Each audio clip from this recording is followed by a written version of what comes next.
bloodline. It is the unbreakable chain of monarchy, the sacred river of succession flowing from sovereign to heir. Tonight, that river has been dammed, diverted, and declared profane. We can exclusively reveal that His Majesty King Charles III has invoked the most ancient, secretive power of the crown, the Royal Act of Disavowal. By this act, executed in a private session of the Privy Council, his grandchildren, Archie and Lilibet Mountbatten-Windsor, have been secretly, legally, and permanently disowned. They are removed from the line of succession. Their connection to the throne is severed. This is not a family quarrel. This is a genetic verdict. The evidence that forced the king's hand comes from the most secure forensic lab within MI5. A 9-month clandestine operation, codenamed Project Verity, obtained DNA samples from the children and conducted a paternal comparison analysis against a definitive sample from Prince Harry. The results, delivered to the king in a sealed titanium briefcase, are unambiguous. Prince Harry is not the biological father of Archie or Lilibet. The House of Windsor has, for the first time in its history, discovered a genetic imposter within its direct line, and the king has been forced to perform a sovereign act of biological triage. The operation's origins lie in a routine counterintelligence sweep. As part of a review of all high-risk individuals with access to the monarch, MI5's vetting unit re-examined the background of Dr. Elias Vance, the controversial, now disgraced biotech wellness guru who was a close friend and confidant to Meghan Markle from 2014 to 2017. Vance's clinic, the Oasis, was not just for vitamin IV drips. It was a pioneer in discreet gamete selection and cryogenic preservation for an ultra-wealthy, anonymity-obsessed clientele. Suspicion was raised by travel logs.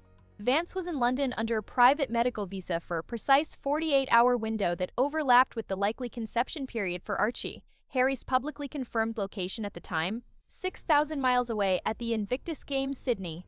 A biological substitution hypothesis was born. MI5 moved with silent precision.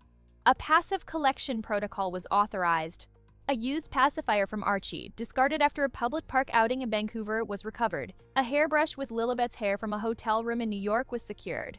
These were cross-referenced against a legally obtained archival DNA profile of Prince Harry from his military medical records. The science is irrefutable. The report states, 0 shared paternal alleles. Probability of paternity, 0%. The subjects are genetically unrelated to the purported father. But MI5 went further. Using a classified population genetics database, they ran the non-paternal DNA against known profiles. They got a partial match. The biological father is a 40-year-old Canadian biotech entrepreneur and former collegiate athlete, a sperm donor whose genetic material was selected from Vance's Genesis catalog for traits of high intelligence, physical robustness, and phenotypic neutrality. He was, in essence, a bespoke biological component chosen not for a relationship, but for a specification. For King Charles, the revelation was a multi-layered horror. First, the personal betrayal. His son's deepest role, fatherhood, was a fraudulent construct. Second, the dynastic catastrophe. A non-Windsor genetic line had been inserted into the succession, a sleeper branch with no royal blood. Third, the chilling implication of motive. This was not a crime of passion. It was a clinical, premeditated genetic deception. Meghan, with Vance's help, had not just cheated on Harry. She had outsourced the paternity of royal children to a curated donor. The Royal Act of Disavowal is a document so secret it is not recorded on any public roll. Signed by the King and witnessed by the Archbishop of Canterbury and the Lord President of the Council, it states that due to irrefutable evidence of genetic substitution and deliberate fraud upon the royal line, the children hold no lineal succession rights, nor any legal recognition as issue of the royal house. It is not a stripping of titles, those are minor.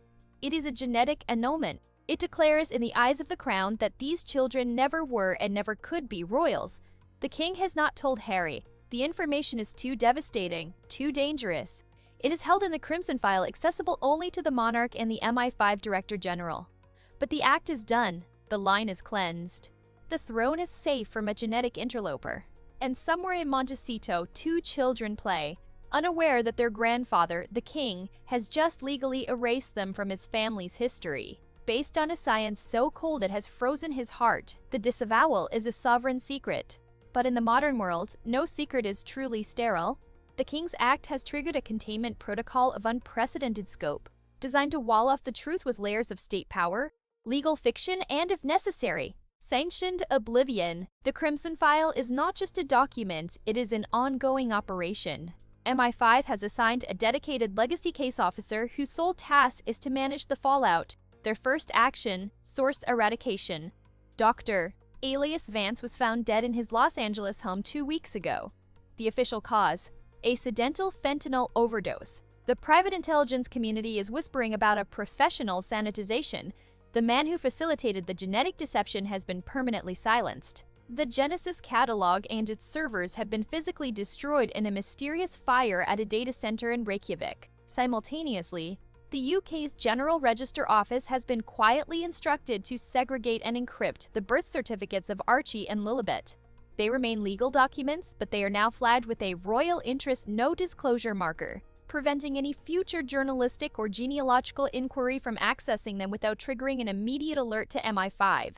But the most fragile element in the containment is Prince Harry himself. The king and his advisors are engaged in a brutal calculation. Tell him and risk a catastrophic public breakdown, or keep him in the dark and hope the secret holds. For now, they have chosen the latter. Harry is now surrounded by a cordon of narrative. Every aide, every security detail assigned to him from the UK side has been vetted and briefed to reinforce the existing story of his paternity and to gently deflect any questioning or curiosity about the children's appearance or lineage. It is a psychological operation run on their own prince. This cordon is already straining. Harry, though unaware of the DNA, is not blind. He has reportedly made offhand comments to friends about the children not having the Windsor nose or being so different in temperament. These comments are logged and reported back to the legacy case officer by a friendly asset within Harry's circle. The fear is that Harry's own subconscious is piecing together a puzzle he cannot yet see, guided by the primal biological recognition of non-paternity. The greatest threat, however, is external exposure. The MI5 lab that conducted the test is secure, but the hypothesis that triggered the Vance connection is known to at least one investigative journalist in the United States who has been digging into Vance's client list for years. This journalist is 2 sources away from connecting Vance to Meghan during the conception window. If that link is made public, the questions will become a siren call that even the UK's D-Notice system cannot silence. The DNA truth is a geopolitical dirty bomb, and its timer is now ticking in the hands of a freelance reporter in Brooklyn. For the royal family's public facade, a grotesque pantomime is now required.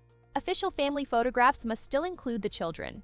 The king must still perform the role of doting grandfather in public, a role that now requires him to look at 2 children and see not his blood, but a living, breathing evidence of a fraud against his son and his crown. The psychological toll on Charles is described as corrosive.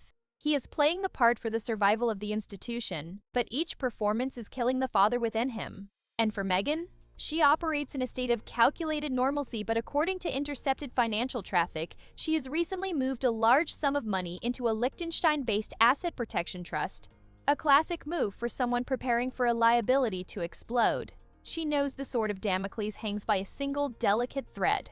One lab leak, one vengeful former employee of Vance's, one drunken boast from the Canadian donor, and her entire world and the monarchy's implodes.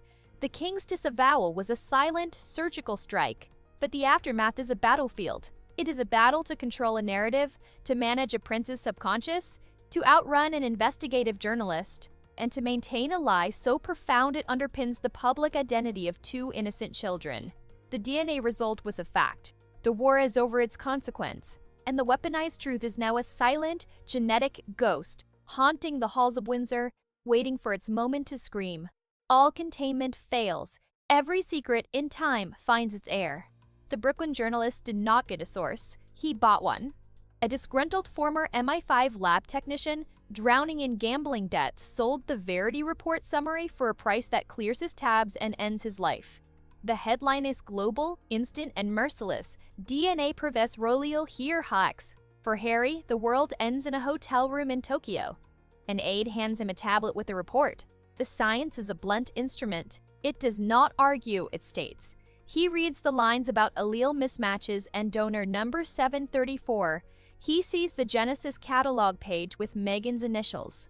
The truth is not a revelation. It is a violent, surgical extraction of the last 5 years of his life. He does not scream. He laughs, a short, hollow sound of total cognitive collapse. The children he fought for, wept for, built a life for, are living evidence of a biological con. His fatherhood is a legal fiction. He gets on the plane. He says nothing. The royal family does not comment. The silence is now a confirmation. The Crimson File is breached. The act of disavowal, once secret, is now its own evidence. The monarchy's response is a single calculated action, permanent withdrawal. All public mention of Archie and Lilibet ceases. Their images are removed from the official website. Their christening photos in the royal archives are reclassified. The line is not just severed, it is publicly erased. For Meghan, exposure is a financial and social neutron bomb. The trust funds dissolve as banks flee. The brands vanish. She is sued by Harry for fraud and intentional infliction of emotional distress. The case is settled instantly, quietly. The terms are unknown, but the outcome is clear. She is left with personal wealth. But no family, no title, no story. She disappears into a guarded compound in Dubai, a ghost with money. But the final quiet act belongs to King Charles. He does not summon Harry, he goes to him. He finds his son in a cottage on the Sandringham estate, staring at a wall. Charles does not offer comfort. He places a single document on the table, a new letters patent of recognition. It states that despite the biological truth, by the sovereign's will and in recognition of undisputed legal paternity and bonds of care, the children shall forever bear the surname Mountbatten-Windsor. They will have no title, no succession rights, but a name. It is an act of mercy and finality. He offers Harry not his grandchildren, but a shield for them, a name to hide behind. Harry signs it. He signs away any claim, any future. In return, his children get a patronymic alibi for life. It is the last gift a king can give, and the last duty a prince can perform. The DNA results disowned the children from the throne. The aftermath has disowned everyone from the truth. Harry lives now in New Zealand, a legal father to children who are not his blood, a prince without a purpose. Charles rules, knowing the monarchy's survival required him to disown his own bloodline to save its name. The children grow up in California, their past a legally enforced secret, their future a blank page. The lab report was a fact. But the greater truth is this. Sometimes, to save a kingdom, you must first destroy the family that was meant to inherit it. The disavowal is complete. All that remains is the hollow space where a legacy was supposed to be.